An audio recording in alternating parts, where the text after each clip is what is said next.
À tous, bienvenue dans un nouvel épisode de ce tutoriel. Alors, avant de commencer, je vais pas faire la liste de ce que je vais faire aujourd'hui, puisque je me suis rendu compte que dans les deux épisodes précédents, j'avais essayé de faire ça et puis au final, j'ai même pas fait le quart. Donc, je marquerai dans la description de la vidéo ce que j'ai fait dans l'épisode une fois que je l'aurai fini. Comme ça, je suis sûr de pas mettre des trucs que je ferai pas. Donc voilà. Ben écoutez, on va commencer maintenant. On va reprendre le projet. Vous voyez que la dernière fois, on avait fini sur l'exemple du split view, dans le storyboard directement. Enfin, oui, en passant par un storyboard, en générant un nouveau projet. Donc je l'ai là. On va repartir sur le projet qu'on avait fait la première fois dans les premiers épisodes. Hop. Donc voilà, avec notre super bouton Go. Et on va parler un petit peu pour le moment euh, de comment instancier un contrôleur directement dans le code sans passer par le storyboard. Parce que ça peut servir des fois. Euh, euh, je vais vous montrer des exemples de cas où ça peut servir. Pour l'instant, vu qu'on va travailler sur un seul storyboard, ça va pas spécialement être super utile. Ça va plus vite de le faire directement en créant des segways manuellement. Mais le truc qu'il faut garder à l'esprit, c'est que quand on a plusieurs storyboards, j'y reviendrai un petit peu plus tard, c'est vachement utile. Comme ça, on peut se faire, par exemple, si quelqu'un veut un exemple concret de pourquoi utiliser plusieurs storyboards, etc., je vais vous en donner un. Déjà, la première raison, c'est que le storyboard, quand on commence à avoir beaucoup de contrôleurs dedans, avec des interfaces un petit peu étudiées, un petit peu travaillées, ça devient vite très très laggy en fait. Faut avoir une bête de compétition. Enfin voilà, à moins d'avoir un Mac Pro, au bout d'un moment c'est pas gérable quoi. Moi je sais que certains storyboards même que j'ai déjà partitionnés, rien que sur mon MacBook Pro, je galère à les ouvrir parce que à chaque fois il recalcule les contraintes et machin. Du coup ça bouffe vachement sur l'ordinateur. C'est pour ça que faire des plus petits storyboards, ça permet de pas passer 1 heure et demie juste à ouvrir le storyboard déjà. Voilà. Et aussi, ce à quoi ça peut servir, c'est par exemple si vous voulez vous faire un framework perso à vous, avec des éléments graphiques directement. Genre, on va prendre un truc tout bête, mais si vous voulez customiser un peu le image picker d'Objective-C, d'iOS qui est natif, ou mettons que vous voulez faire un sound picker, la même chose mais pour du son avec proposition d'un micro et puis accès à une bibliothèque.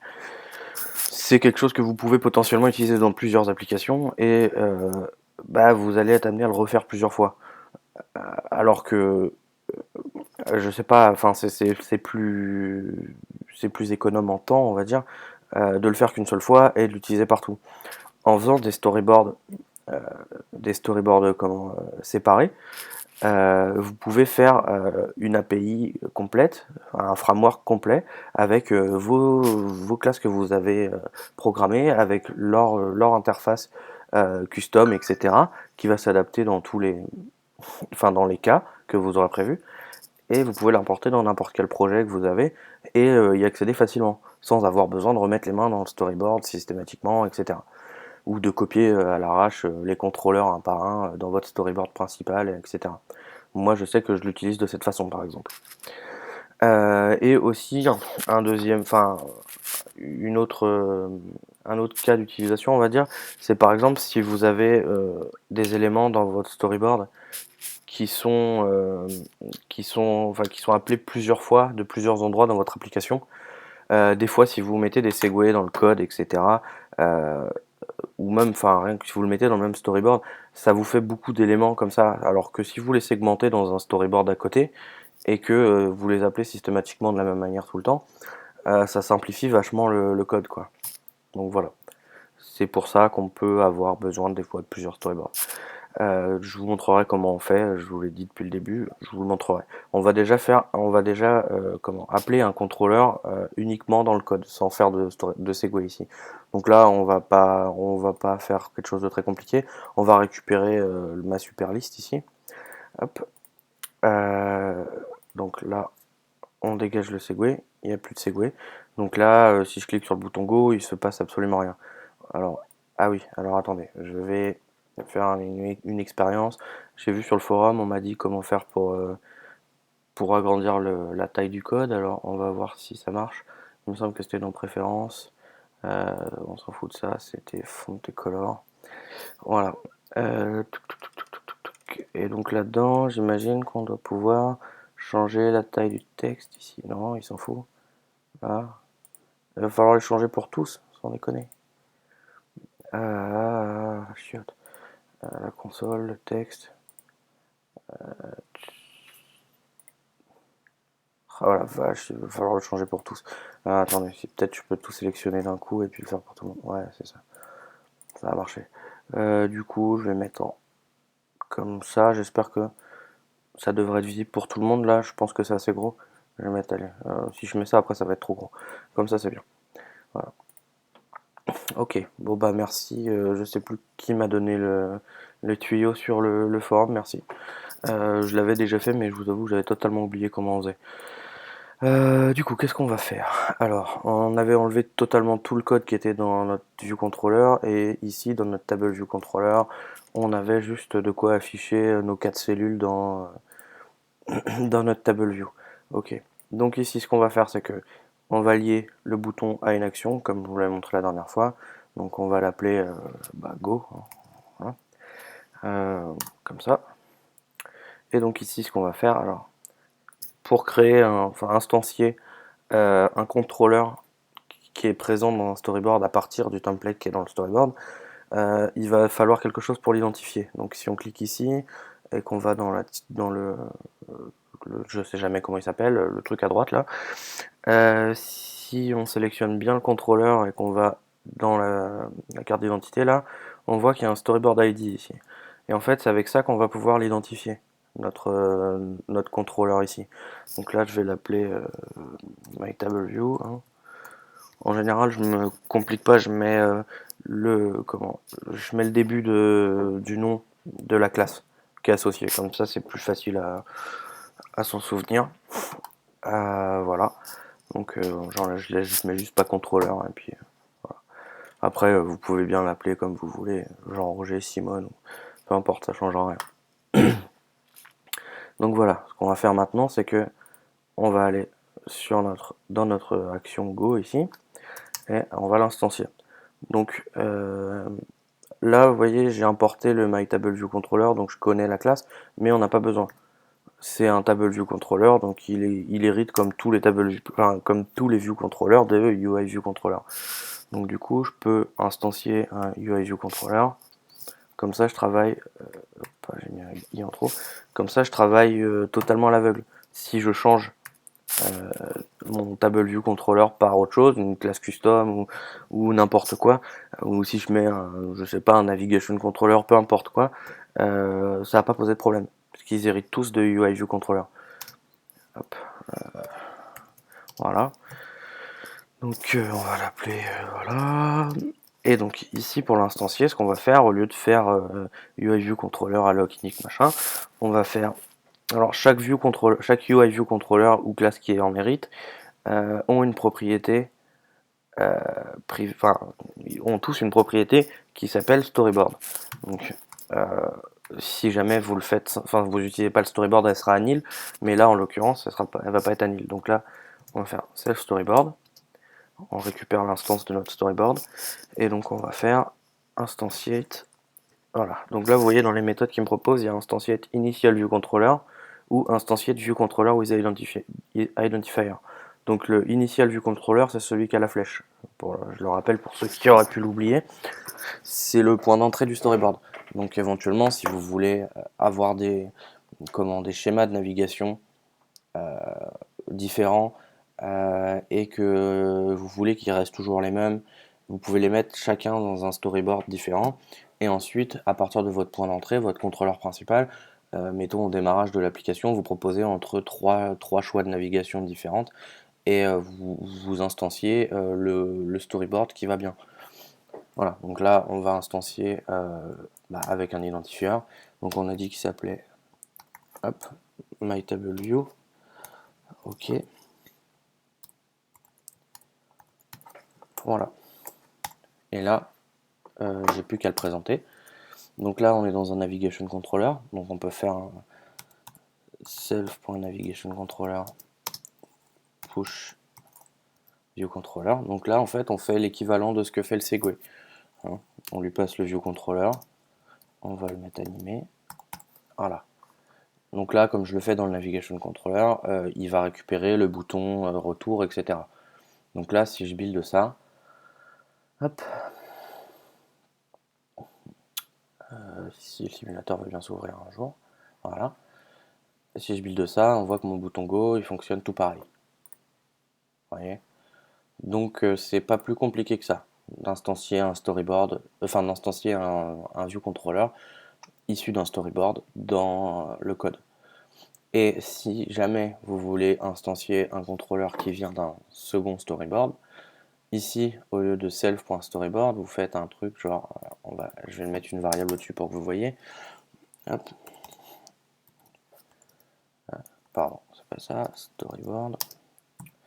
On va prendre la clé USB, on va faire UI storyboard, storyboard with name. Voilà. Et ici, vous lui passez le nom de votre storyboard, donc tout ce qui est avant le point storyboard. Donc là, par exemple, appelle écran principal. On va le faire, ça, en principe, ça devrait marcher même si c'est celui-là. Il va en instancier un deuxième et il va sortir le même view controller du coup. C'est juste que là, on charge la mémoire pour rien. Donc là, il s'appelle écran principal tout attaché. Voilà.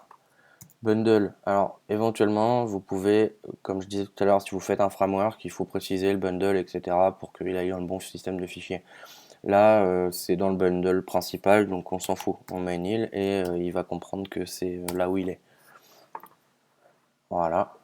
Et ici, on va l'appeler, au lieu du self storyboard, je vais faire un peu de place. Attendez. Hop. Voilà. Donc là, si on fait ça, en principe, il devrait instancier un deuxième storyboard sur le template qui est là. Et quand je lui demande d'instancier mon contrôleur MyTableView sur le template qui est contenu dans le storyboard. Voilà. Vous voyez que ça marche exactement pareil. C'est pas compliqué, c'est pas spécialement long à faire, et des fois ça rend bien des services. Donc voilà pour ça. C'était comment utiliser plusieurs, comment instancier des view controllers directement dans le code à partir d'un storyboard. Donc là, je vais supprimer mon action. Hop, et on va supprimer tout ça. Et on va faire autre chose. Alors, qu'est-ce que j'ai sur mon petit papier là, alors, voilà. Alors, on va reparler un petit peu de contraintes. Et on va jouer un peu avec l'auto-layout. Donc là, je peux déjà masquer la partie où il y a du code, puisqu'on ne va pas en avoir besoin. Donc là, j'ai mon bouton Go qui est centré, etc. On va aller ici, on va cliquer sur le Clear Constraint ici, comme ça on va enlever toutes les contraintes du contrôleur. C'est bien pratique, voilà. Alors, qu'est-ce qu'on va pouvoir faire comme truc un peu sympa?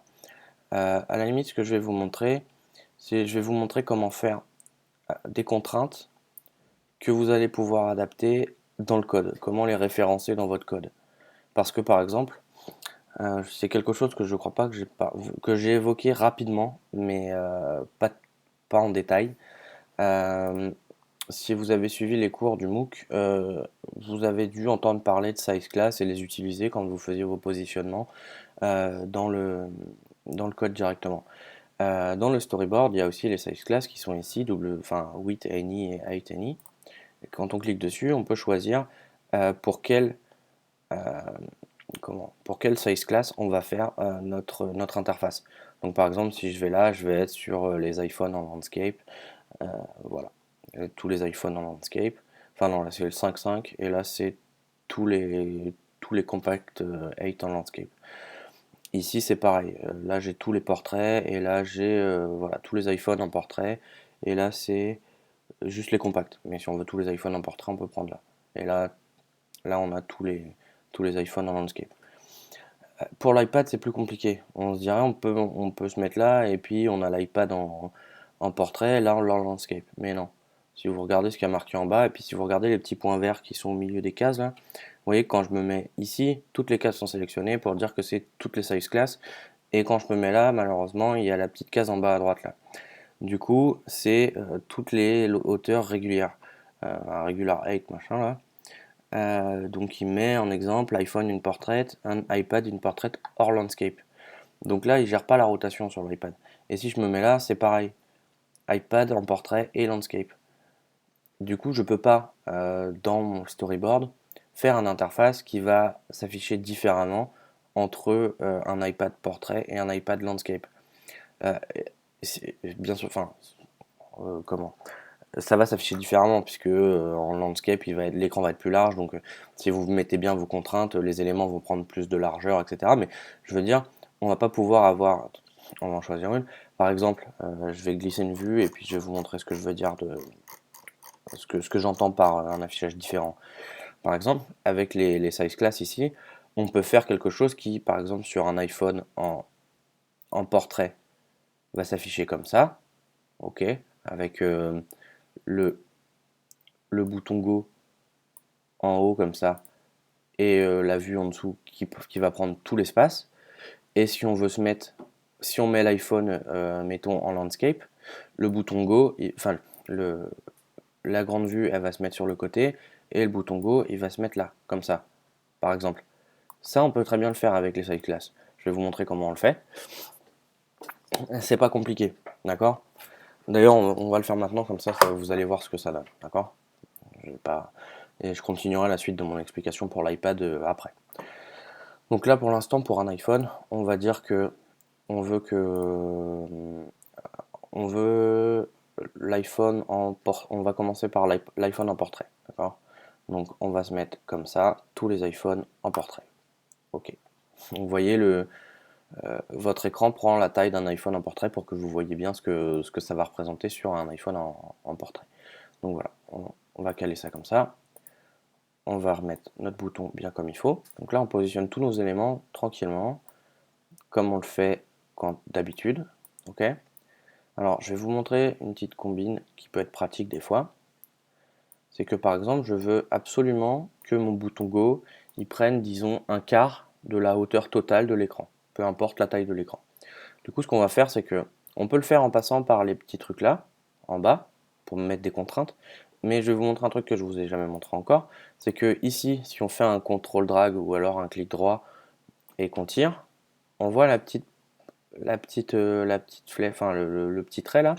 Et vous voyez que quand je vais par exemple sur la super view, elle s'highlight totalement. Et quand je vais sur la vue là, elle s'highlight. Ça veut dire qu'on va pouvoir créer des contraintes directement en graphique entre deux éléments. Donc là par exemple, je veux que mon bouton Go fasse on va dire, allez, un quart, ouais, on va dire un quart de la hauteur de l'écran tout le temps. Donc ce que je vais faire, c'est que je vais aller là, je glisse ma contrainte, je la lâche ici. Vous voyez qu'il m'ouvre un petit pop-up. Donc là, on n'a pas une taille proportionnelle. On va avoir une taille égale, donc la hauteur ou la largeur, ou un ratio. Moi, je veux pas me compliquer la vie. Je veux que la hauteur soit égale à un quart. Donc du coup, on peut se mettre sur equal 8 ici. Donc là, il n'est pas content, c'est pas grave. Si on reclique sur notre élément et qu'on va voir ses contraintes, on voit notre contrainte ici, equal 8. Du coup, ce qu'on va faire, c'est qu'on va cliquer sur Edit. Donc on a notre constante qui est à 0, puisqu'il veut, pour l'instant je lui ai dit que je voulais que ce bouton fasse exactement la même hauteur que mon écran. La priorité, on y reviendra plus tard. Et ici, on a notre multiplier. Et avec le multiplier, ici on va pouvoir jouer.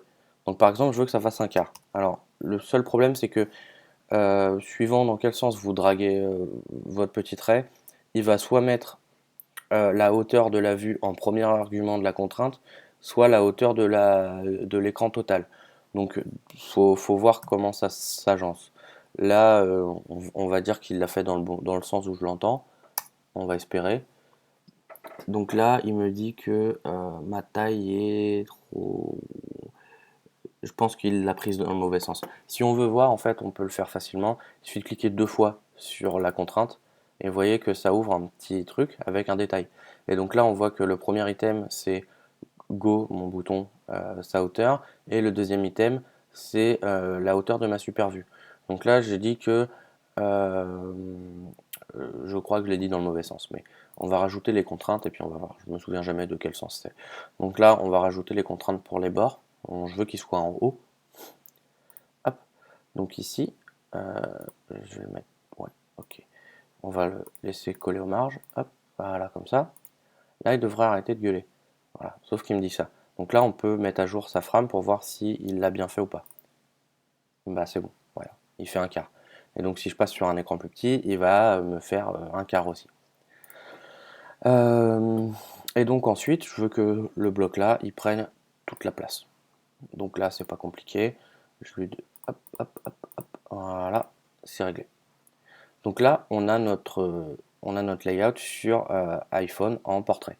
Donc là, par exemple, je vais faire sur iPhone 4, 4S là, pour que vous voyez que sur iPhone, là il m'a mis un écran de 5, mais sur un écran d'iPhone 4, ça va bien faire un quart de la hauteur. Voilà, vous voyez, ça c'est un 4S et j'ai un quart de la hauteur. Par contre, si je tourne le téléphone, voilà, il me fait nimp, parce que j'ai pas de contrainte pour l'instant. Donc il me positionne les blocs comme il veut. C'est pas un, voilà, je vais vous montrer comment on fait. Donc on raffichera ça après. Pour l'instant, on va se concentrer là-dessus. Donc vous voyez ici, la barre elle est bleue pour me signifier que je suis en compact régulier. D'accord. Et si on sur les contraintes ici, si on clique sur chaque contrainte, on voit que il a rajouté un petit truc en bas là. C'est marqué, voilà, ici j'ai un truc avec rien, une case install qui est pas cochée, et en dessous j'ai un truc weight compact et height regular qui est cliqué comme installé. Ça, ce que ça veut dire, c'est que mes contraintes ici, elles sont valables que dans ce mode là, que dans ces size class là. Si je change de size class, j'ai plus de contraintes. Vous voyez, mes vues, elles se sont remises comme je les avais posées tout à l'heure. Mais là, j'ai pas de contraintes. Et si je vais en portrait, voilà, en landscape, je veux dire, voilà, mes vues, elles sont totalement en vrac, j'ai pas de contraintes. Vous voyez, elles sont même grisées, les contraintes. On peut pas les... Voilà. Donc, ce qu'on va faire, c'est que c'est cool, on n'a pas de contraintes en landscape. Donc, il suffit de rajouter des contraintes et on est peinard. Donc voilà, ici, c'est exactement ce que je vais faire. Ici, j'ai juste à recadrer ma vue pour qu'elle fasse bien la taille de l'écran. En plus, elles se sont bien placées, ça tombe bien. Hop. Voilà, voilà. Et l'autre vue, je sais pas où elle est. Elle est cachée dans un coin. Euh, ouais. On va la mettre à... On va la caler en haut à droite. Ah oui, d'accord, elle fait pas de taille, c'est pour ça. On va lui mettre une taille pour l'instant, juste pour pouvoir avoir les poignées. Hop. Voilà, elle est là, ma vue. Et hop, elle était sortie de l'écran. Tac. Hop. Ah merde, je l'ai fait trop. Zut. Voilà, zut. Voilà. On cale ça là bien comme il faut. On cale ça là. Je veux que ça fasse un quart de la largeur.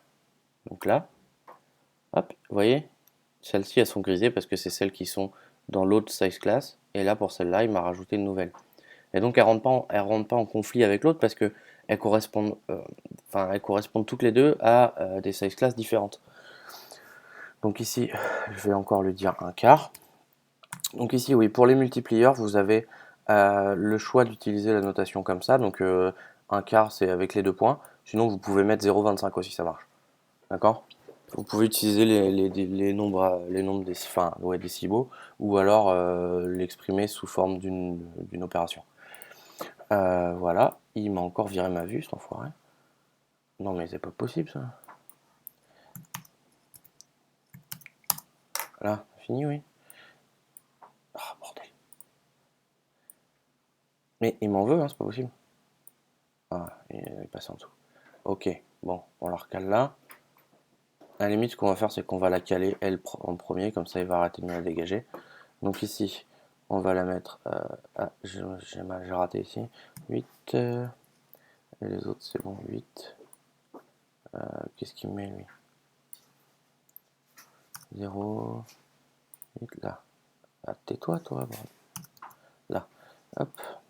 Voilà. On mettra à jour après. On va lui mettre les contraintes à lui aussi. Et on mettra tout à jour d'un coup. Donc là en haut, c'est 8, c'est pas 6. La contrainte classique. Voilà. Ici, c'est bon. Ici, c'est bon. Et ici, c'est bon. Tac. Et maintenant, on fait update de tout le monde.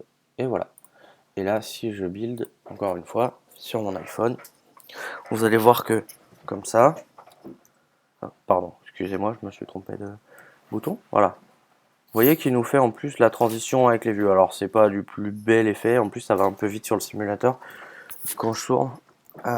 Mais il vous fait une petite transition, donc ça vient gratos. On peut, après ça, on peut changer un petit peu, faire en sorte que ça soit un peu plus joli, mais de base, sinon, il vous adapte comme il faut.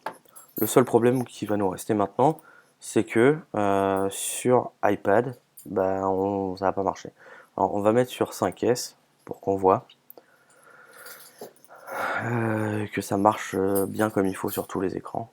On va tester. Hop, joli.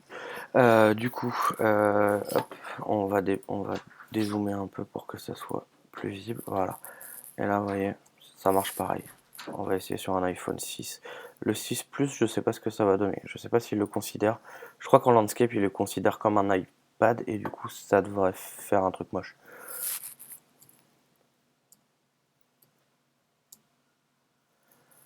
Ah, c'est 6 Plus là? Voilà, ça va. Et il n'a pas fait trop de conneries. Ok. Et du coup, bah voilà, on a vu que ça marchait sur tous. Mais voilà, maintenant si je vais là, hop, iPad 2, il va pas être content, il va me mettre un truc dégueulasse, j'imagine. Voilà, voilà, il s'en fout, il me met n'importe quoi. Parce qu'il aime pas mes contraintes. Donc ici, ce qu'on va pouvoir faire, et un truc sur lequel je voudrais attirer votre attention rapidement, c'est que si je sélectionne une vue, que je vais là, vous voyez qu'elle est installée là. Là, j'ai le même petit casque que tout à l'heure. C'est parce qu'en fait, je peux aussi rajouter des vues qui vont apparaître que dans certaines size classes. Par exemple, si je veux que le bouton Go là, ou si je veux que, je sais pas, quand je suis, bah tiens, on va le faire. Hein. Si je veux que dans un iPad, hop, enfin dans un iPhone en landscape, ici au milieu, j'ai une vue. Ah zut, une vue, on va mettre une couleur dedans pour qu'elle soit pas trop moche, voilà. Enfin pour qu'on la voit surtout. Hop, donc ici on va la centrer. Hop, hop. On va lui dire que, euh, hop, on va lui donner, alors, la width, tic, tic, tic. On va dire un quart de la super vue. Hop, et un quart en hauteur aussi. Ok. Du coup, alors j'espère que ça s'est mis dans le bon sens encore une fois. Oh, ça s'est mis dans le bon sens. Voilà, donc ça c'est une vue qui est en principe, si je dis pas de bêtises, voilà, installée que dans Any Compact. Si je vais dans Regular, si je retourne dans mon iPhone en portrait, pouf, elle a disparu. La vue entière a été supprimée parce qu'elle elle apparaît pas. Et au build, ça se voit aussi. Alors là, j'ai buildé sur iPad parce que j'ai pas fait attention, mais quand on build sur un iPhone, ça fonctionne. Voilà, en portrait, elle est pas là. En landscape, elle est là. Bon, elle m'a fait une animation dégueulasse au début. Après, ça, c'est à moi on peut les gérer dans le code, les animations. Je vous laisserai regarder dans la doc pour ça. Il me semble qu'il y a dans UI View Controller, il y a une méthode qui doit s'appeler UI View Transition Alongside, je sais pas quoi. Et vous regardez là-dedans, c'est là-dedans qu'il faut. Vous pouvez lui passer un bloc d'animation qui va comment,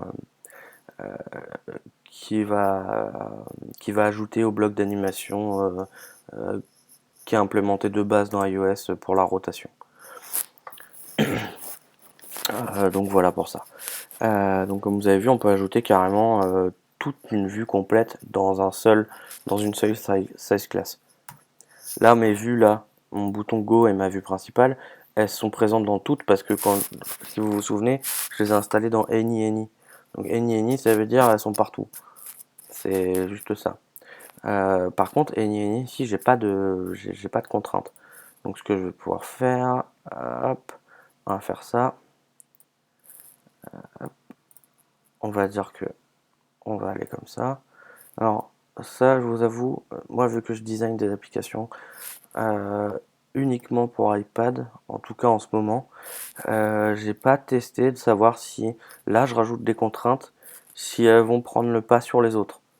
On va le tester comme ça, on verra. Donc là déjà equal 8, on va lui mettre tais-toi, tais-toi, tais-toi.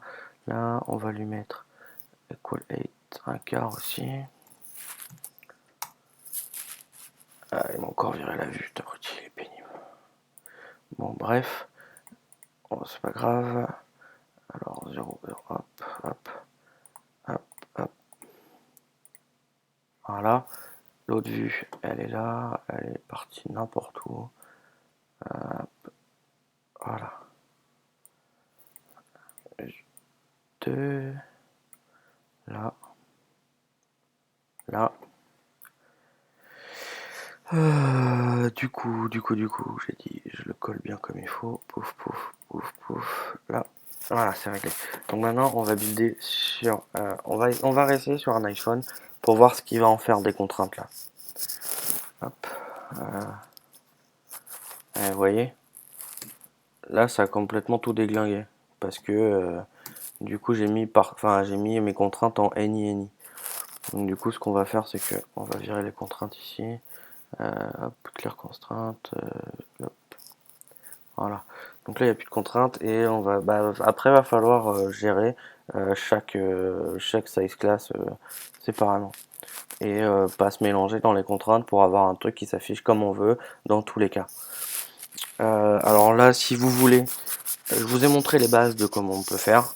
Si vous voulez vous amuser à faire des contraintes et des trucs un peu élaborés, je vais vous laisser le faire tout seul parce que là, déjà, j'ai pas spécialement d'idée de comment les agencer pour que ça matche sur un iPhone et sur un iPad.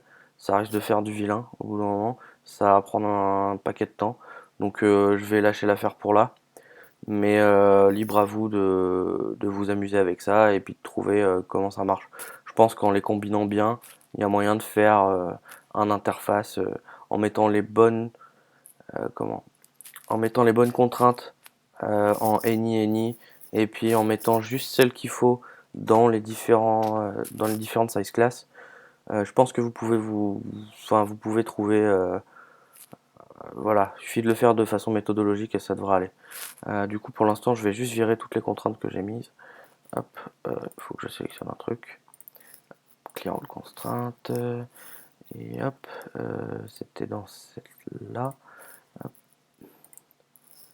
là. Voilà. Et il m'en reste plein. Pourquoi il m'en reste plein? Elles sortent d'où? Dans Any Compact. Là, je suis dans Regular. Ok, c'est pour ça. Tac. Hop. Zut. Tu m'embêtes, monsieur. Là. Et il m'en reste où là? Any Compact. Merde, je me suis bourré. Là. Voilà. Et quand on n'est pas doué, eh ben, on recommence. Zou. Zou. Cassez-vous maintenant les contraintes, s'il vous plaît. C'est insupportable. Je suis pas dans Compact. Ah, bordel, mais c'est pas possible. Hein? Any Compact. Là. Bon. C'est bon, elles vont vouloir partir maintenant? Ah bah voilà.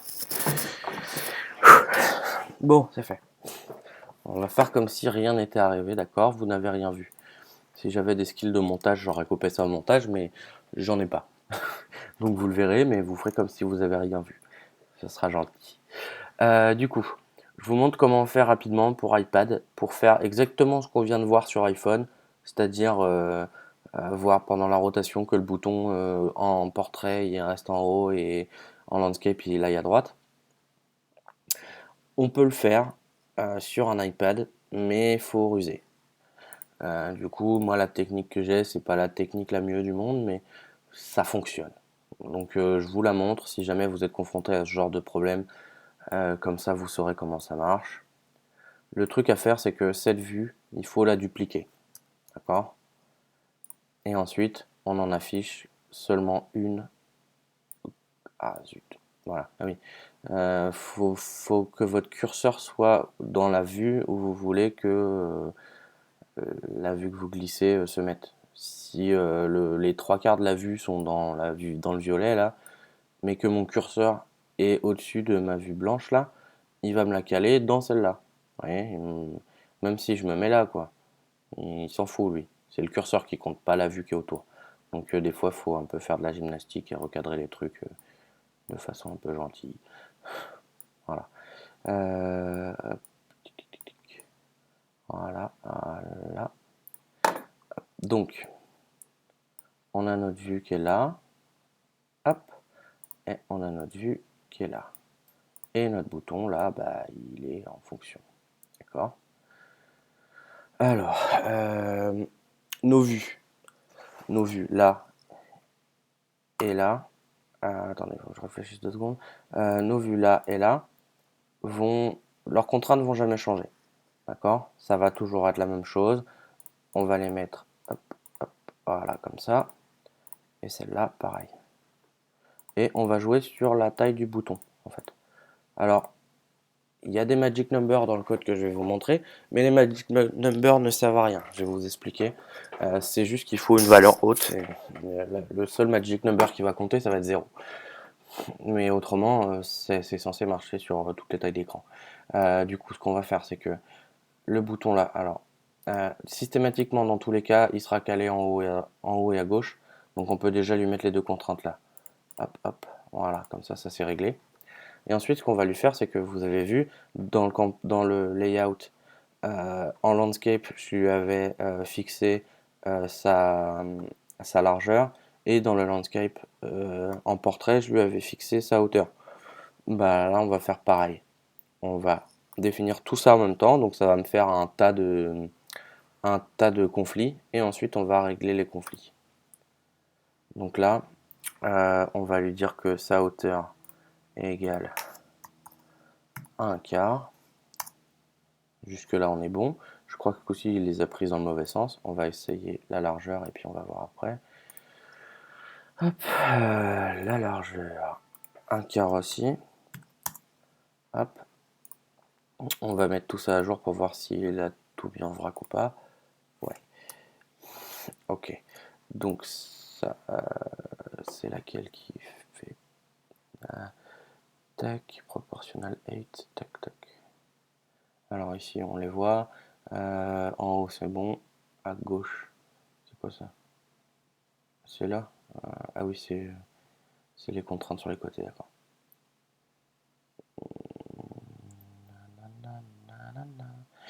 Il m'embête, il m'embête. C'est quoi celui-là? Leading space, on s'en fout. Attendez, on va recommencer les contraintes parce que j'ai l'impression que c'est le bordel mon truc là. Hop, on va faire comme ça. Oui, c'est le jeu de l'essai à chaque fois. Donc, ce que je vais faire, c'est que je vais faire en sorte qu'il soit bien calé dans le coin déjà. Des fois, suivant le sens où vous mettez vos contraintes, ça va marcher ou ça va pas marcher. Alors, faut essayer, faut jouer un peu avec. Donc, alors, la largeur, on va déjà voir s'il cale bien la largeur. Hop, 1/4 là. On bois là. Est-ce que ça fait 1/4 ça? Ouais, ça doit être ça. Ensuite, on va lui dire la hauteur. Ok. 1/4, voilà. Donc là maintenant, si on l'écoute 5 minutes, il devrait... J'ai cliqué sur le mauvais bouton, j'ai cliqué encore au mauvais endroit, là et là. Voilà. Donc là, notre bouton, il est dans sa taille contrainte, entre guillemets. Ensuite, on va juste caler les 2 éléments là. Ah oui, d'habitude, je le fais pas comme ça, alors ça déconne pas. Ouais. Attendez, je suis en train de réfléchir. Hein. Du sérieux réfléchissement dans mon cerveau. Hop. On va faire comme ça on compte tout l'espace. Ouais, on va faire ça. Donc, celui-ci, on va lui dire, il est calé là, là, là, là. Et celui-là, on va lui dire, toi, tu vas te caler là. Ok. Et toi. Alors, pourquoi j'ai mis la contrainte pour le positionnement ici entre le bouton Et lui, c'est parce que sinon il m'aurait sans doute dupliqué celle-là. Vu qu'il y a plus de surface ici que là, il aurait calé, je pense, sur l'élément le plus grand. Enfin, comme je ne sais pas exactement comment il le fait, je préfère le faire comme ça. Donc là, pour l'instant, si on build ça, ça doit faire un truc tout dégueu où on a nos deux vues qui s'affichent genre en vrac.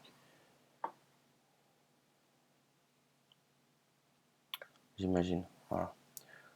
Donc bon, c'est pas spécialement dégueu, mais c'est juste que ça fait pas ce qu'on veut, quoi. Donc maintenant, ce qu'il va falloir faire, c'est que... comment Attendez, je réfléchis. C'est ça. Je suis parti dans le mauvais sens, en fait. D'habitude, c'est les vues là que je change. C'est pas le bouton. Parce que lui, j'ai dit un quart et un quart. Et oui, il faut que je réfléchisse 2 secondes.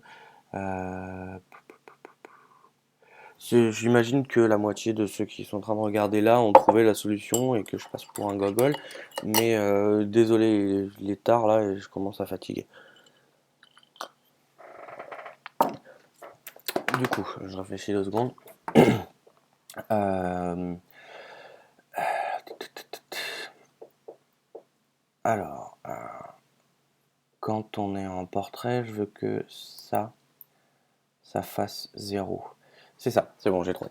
Donc ici, ce qu'on va lui faire, c'est que on va lui mettre une contrainte à lui sur sa largeur.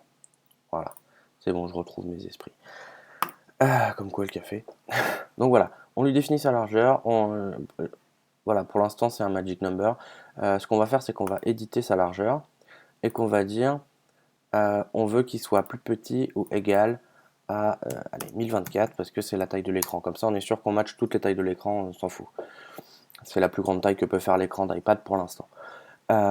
Et on va sur celui-là, et lui, c'est sa hauteur qui nous importe. Ok.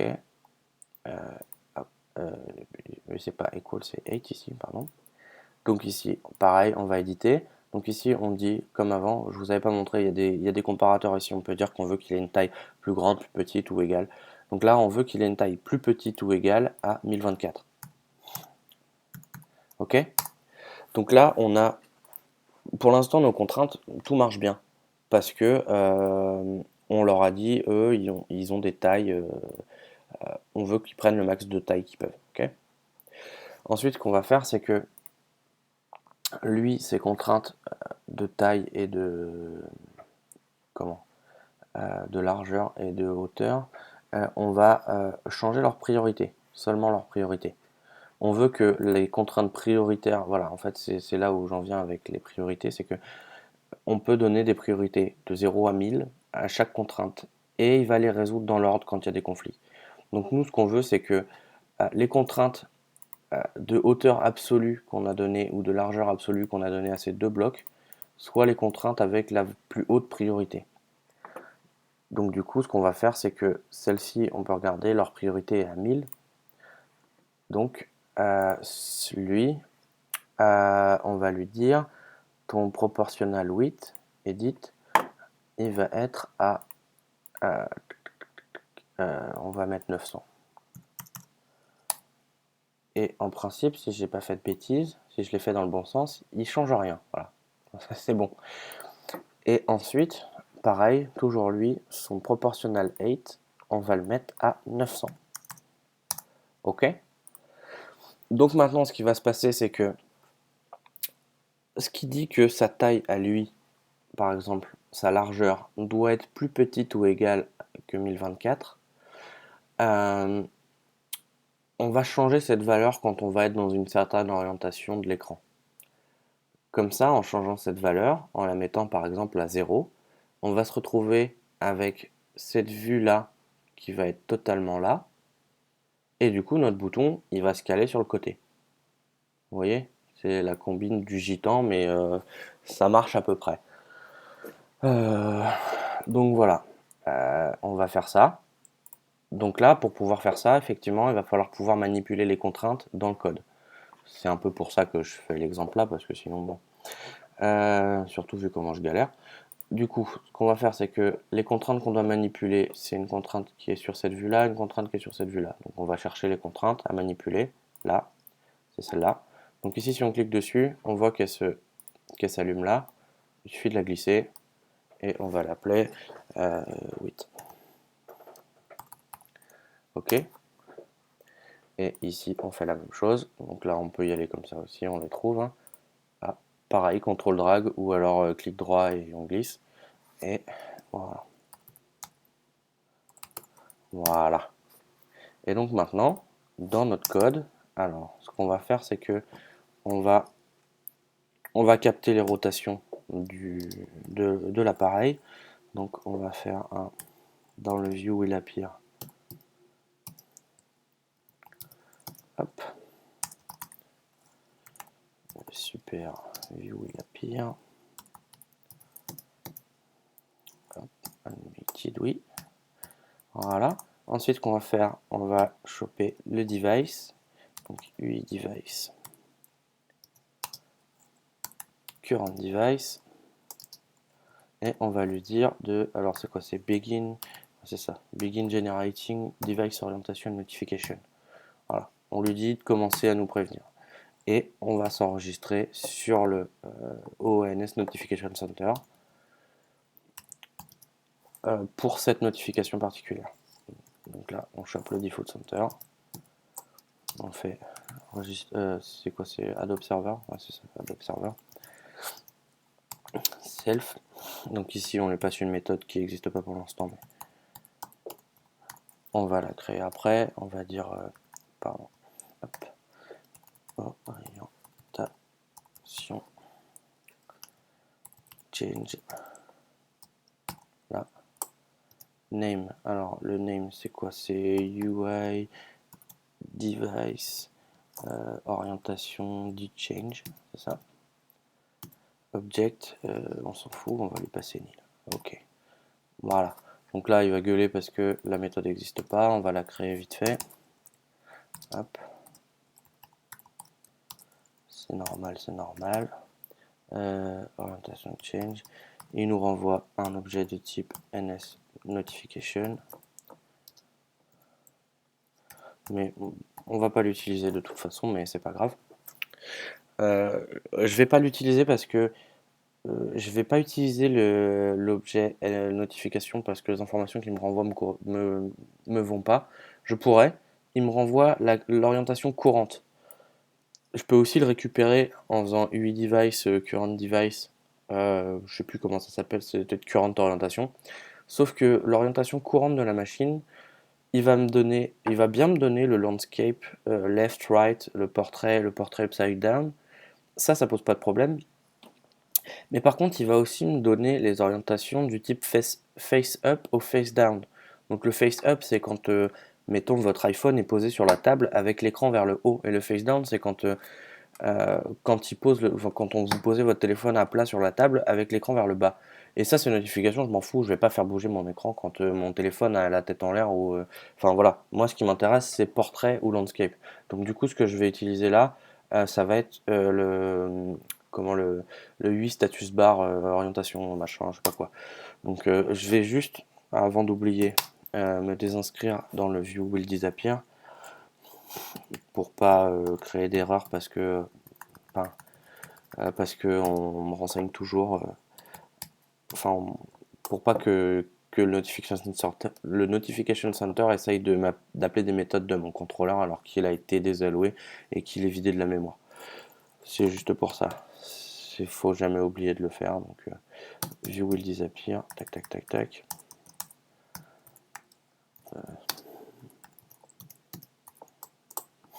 Hop.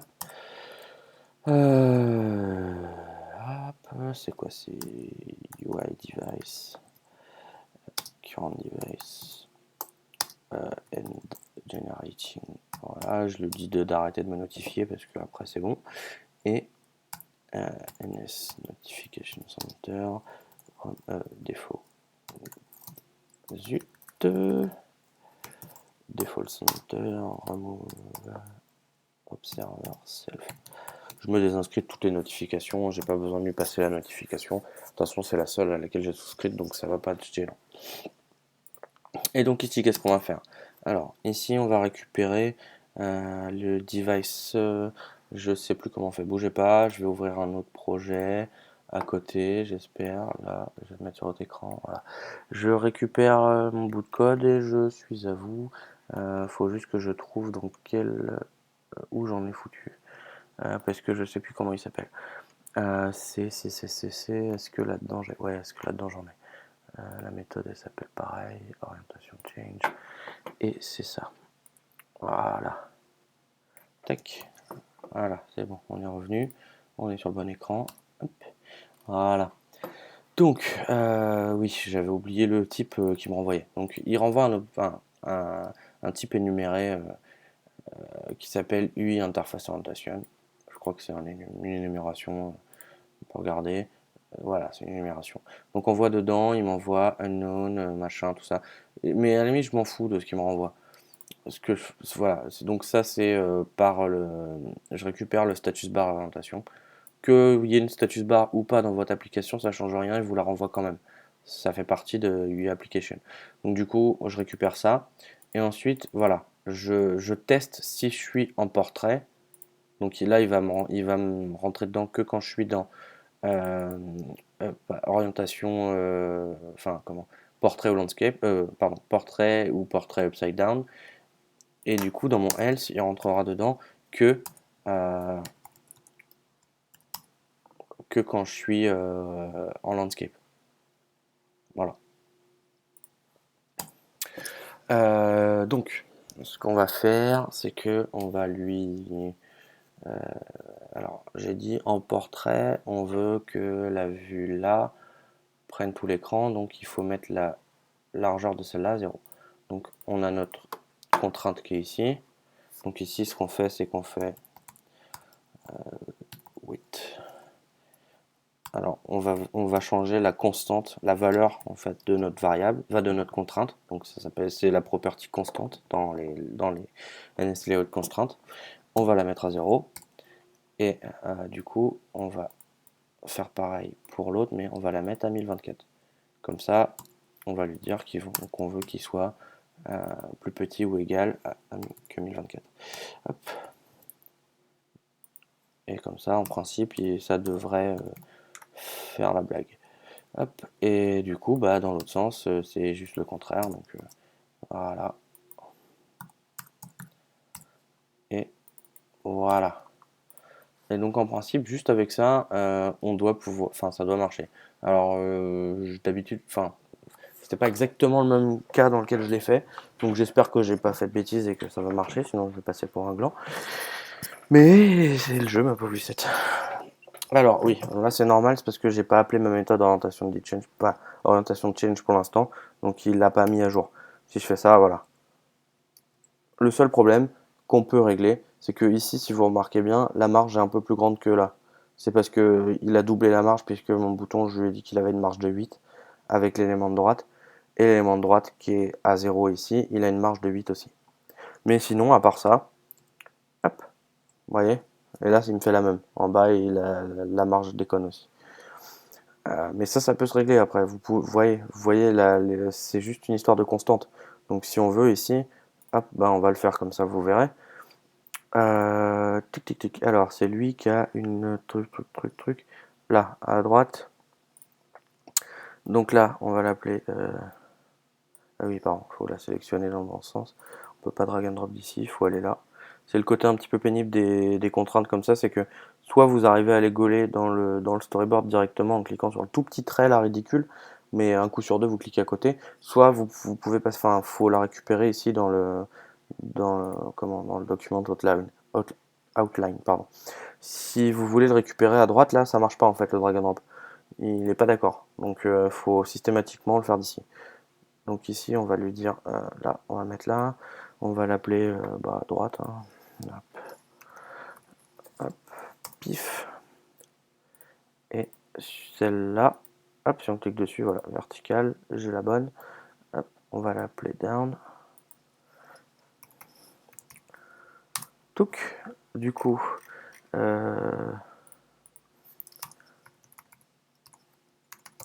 On fait pareil, point constante égale 0.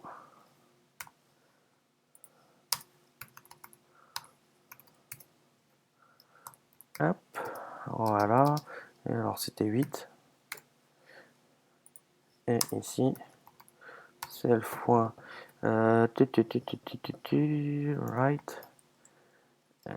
égale, pardon.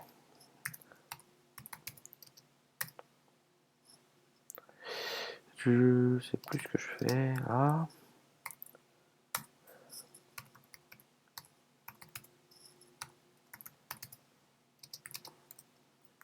Voilà, comme ça devrait marcher.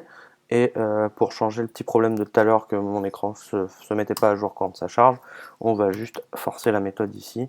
On va lui dire que l'orientation a changé, même si c'est pas vrai. Comme ça, on va lui renvoyer rien. De toute façon, on s'en fout, on l'utilise pas. Voilà, comme ça, il va nous mettre notre écran à jour dès qu'il va apparaître. Et là, boum, vous voyez, il n'y a plus de problème. Ça se met bien. Ah, sur celui-là, il n'est pas d'accord. Je dois avoir une contrainte en plus. Je dois avoir une double contrainte et du coup, j'en ai changé qu'une des deux. Mais là, en vertical, il pose pas de problème. Là, ah oui, c'est celui-là, d'accord. Il aura fallu que je change la contrainte entre le bloc là et le bloc qui est masqué aussi. Vous le ferez, hein. Moi c'était juste pour vous montrer. Donc vous voyez, référencer des contraintes dans son code, c'est pas plus compliqué que ça. Euh, Vous le verrez quand vous pratiquerez, il y a des limitations, on peut pas changer on peut pas changer la nature même de la contrainte, vous voyez. On peut changer la valeur d'une constante ou des trucs comme ça, mais on peut pas changer la nature complète de la contrainte. Ça risque de foutre le bordel. Ce que j'entends par là, c'est par exemple, là, on voit que la contrainte, elle est entre la vue à son bord droit et la vue de droite, son bord gauche. Si ici je dis en finale, la contrainte, elle est entre le bouton là et la barre de navigation, et que c'est un plus petit ou égal et que la constante c'est 42, il va m'envoyer péter propre et net. Donc voilà, et il faut faire attention à ça parce que les contraintes, et quand on commence à jouer avec le layout de cette façon-là, les erreurs qui vous sortent sont pas très très lisibles. Par exemple, si vous voulez, pour vous montrer la tronche d'une erreur, et puis après je vous laisse parce que j'ai l'impression que l'épisode a duré pas mal longtemps déjà, on va changer la valeur de... Alors attendez, c'était laquelle? La priorité associée à... Voilà, par exemple celui-là. On va remettre la priorité à 1000, d'accord? Et on va builder. Et là, vous allez voir que c'est pas des erreurs qui vont cracher votre programme, c'est juste que en principe, voilà, il vous met un tas de merdier comme ça là, il vous sort une pelletée de logs. Déjà, ça marche plus, hein, on a remarqué, mais en plus de pas marcher, ça me sort une espèce de roman plein de logs pourris où il me détaille toutes les contraintes et il me dit qu'il y a quelque chose qui marche pas. Et après, démerdez-vous avec ça. Il vous conseille de mettre un breakpoint dans votre code. Alors, c'est quoi? Voilà, ici, make a symbolic breakpoint. Voilà. Mais honnêtement, le breakpoint, on va le mettre, vous allez voir, il sert strictement à rien. Donc, pour faire un breakpoint symbolique comme ça, on fait comme on avait fait pour mettre un all exception. Sauf que ici, on va dans symbolic breakpoint, on met le code qu'ils ont marqué. Hop, il n'y a pas d'action, pardon, j'ai fait n'importe quoi, juste là ça marche. Et donc là, si je repars mon simulateur et que je tourne mon écran, en principe il est censé arrêter le bidule. Non, vu qu'il m'a sorti son code une fois, maintenant il s'en fout. On va le rebuilder. Euh, voilà. Il lance le truc, du coup il est pas content, il me sort, sauf qu'il m'arrête là.